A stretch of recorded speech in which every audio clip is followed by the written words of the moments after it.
Hello, hello. John S. Rhodes here of the Rhodes Brothers, and this is Greater Wealth Through Mastery. And welcome, welcome. The critical topic of today is how to think about what is happening in the real world, and to be more specific, friction versus traction. Now, these are very, very similar. And really, in the real world, physically speaking, we might think of friction as being something that slows us down.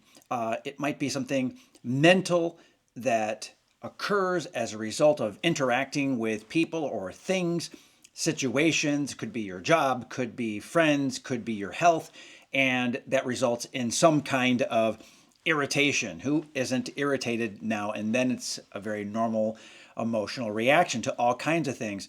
Also, we think about friction very often being something that slows us down. It's not something there to help us in any way, but it's like, I want to go faster, yet there is this friction, and that is annoying to most people, which is very, very understandable.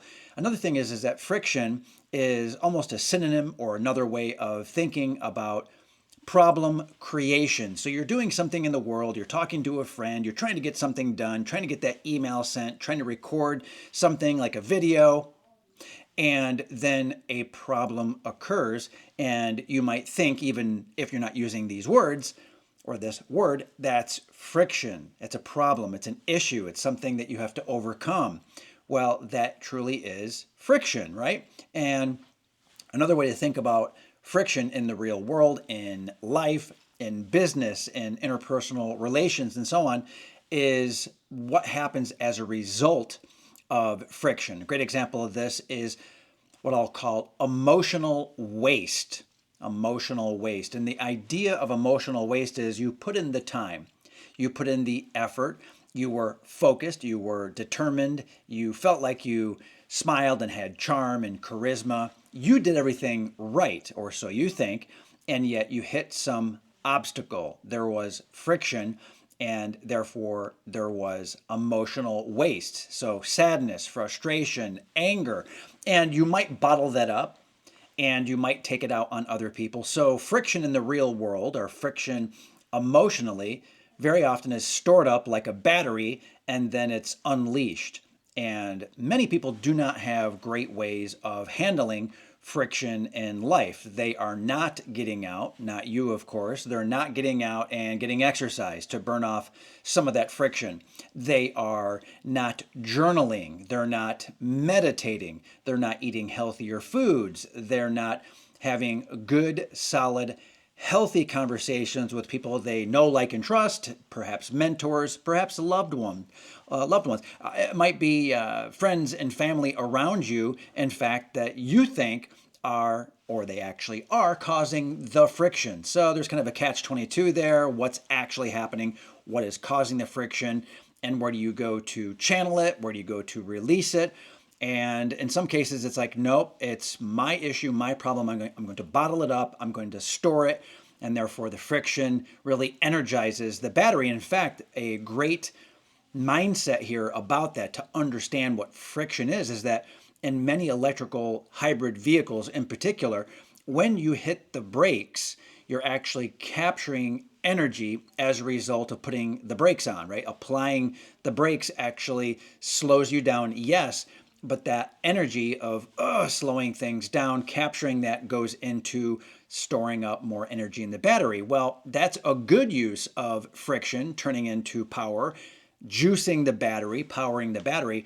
But if you think about it emotionally, if you have friction in that sense, and that's the way you perceive it, and that's the way you bottle it up, emotionally, this could be of severe consequence. It could result in anger, frustration, lashing out. It can result in terrible relationship issues, cracks, right? If you want to think of it that way.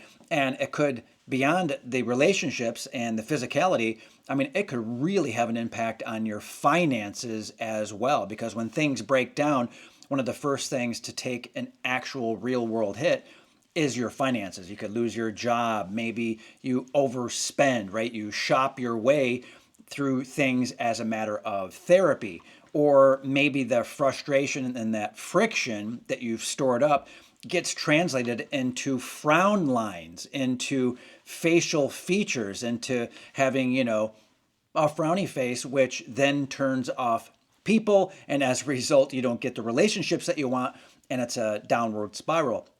And again, that's from the friction, especially when the friction is stored up like a battery emotionally, and then it just drags you down, and it manifests in ways very often subconsciously, and then, in the real world and even physically in your presence or on your face, literally in your presence, on your presence, what you present to the world. So that is friction. And here is the thing that's so amazing. I really, really would like you to sort of step back, pause, take a deep breath, and then reimagine that word friction. We could call it an obstacle, and that's fine. And we could say, oh, the Stoics say the obstacle is the way.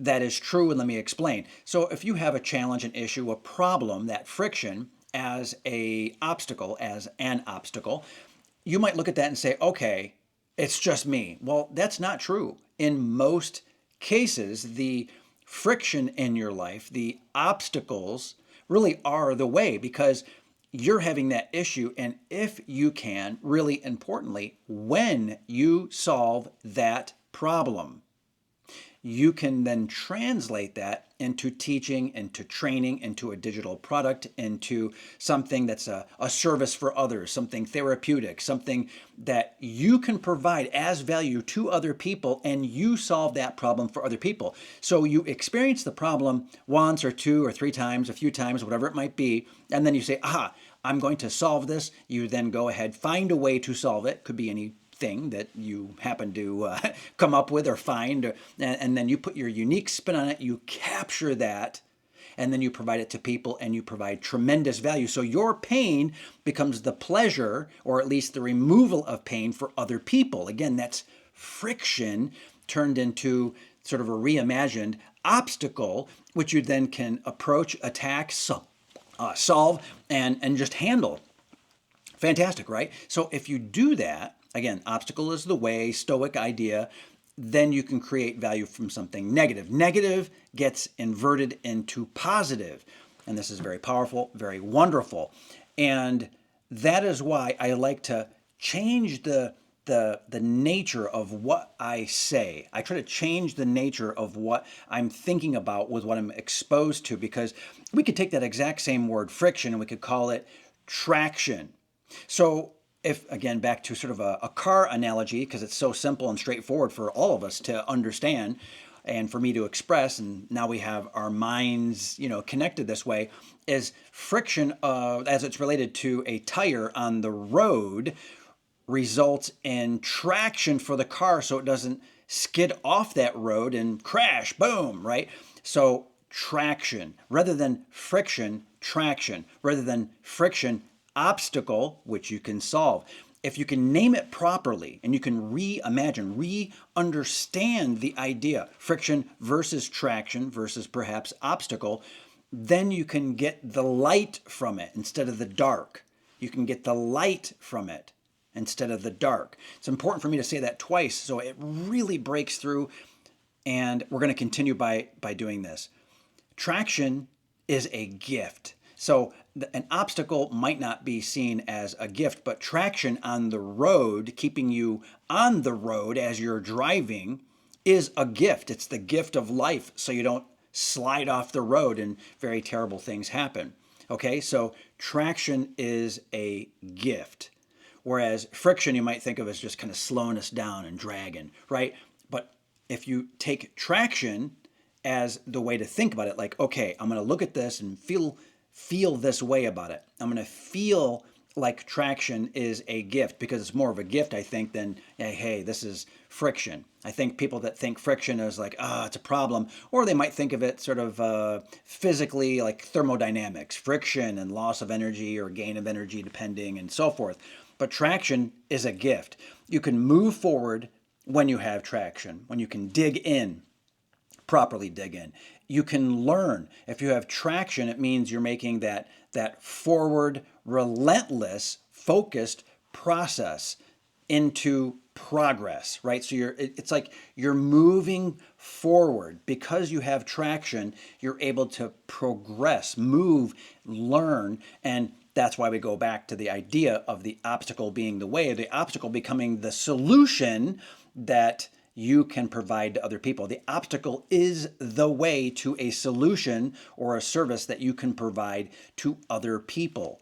And really, friction versus traction, it's not versus, it's not this or that, it's not friction or traction. They're really the same thing. It is all about reimagination. It's all about flipping the script. It is all about taking the exact same concept, the exact same idea, and then using it, working with it, versus it being like us versus them or something outside that prevents you from getting exactly what you want. Now, I'm gonna go through something right here near the end of this video. So friction is the force that resists the movement of two surfaces, okay? And that's when they are in contact with each other. While traction is the ability of something to grip and hold on, usually like on the surface in some way. So it's more like grip or hold or hug, right? So you can think about it that way. Friction is like just force. It's more mechanical. It's more dry. But again, they are exactly the same thing, which is critical to understand. We can pull from one and use it for the other. We can take from one and eliminate it and move it to the other. So you can take the worst of one and move it to the other, and you can do the exact opposite with the other. That allows you to make the best out of the concept as a whole and say, yeah, that's friction. This is traction. And you're able to, again, to reimagine what is actually happening in your life in a really profound, positive way. Therefore, traction refers to frictional forces, so you can still use friction as part of traction, right? Frictional forces that transmit, let's say, mechanical power. While friction is associated with some energy loss. Well, so what? That means you're getting rid of the waste and the filth and what's not necessary. Again, traction we can imagine as being more positive than friction. Okay, so this is really all about semantics or meanings of words. That's really what matters here, because friction and traction, let's face it, they really are interchangeable in a way. But what I've done is I've gone down a certain garden path that allows us to think about the same concept two different ways. We put it in two different buckets, and we made one positive and one negative. You could easily flip around friction and traction. You really, truly could, but we didn't do that here today together.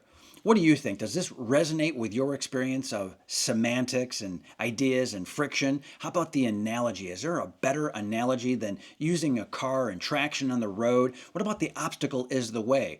Let me know in the comments below. And of course, go ahead, please, and subscribe to this channel. And again, this is John S. Rhodes of the Rhodes Brothers. On behalf of my brother Matt and I, we will see you in the next video where you really will truly get traction, and it's something that we've never explored before in public. So I encourage you to check out that next video. I think you're really going to get something out of it, and you're going to move forward. All that said, John S. Rhodes signing off. We'll see you in the next training. Take care.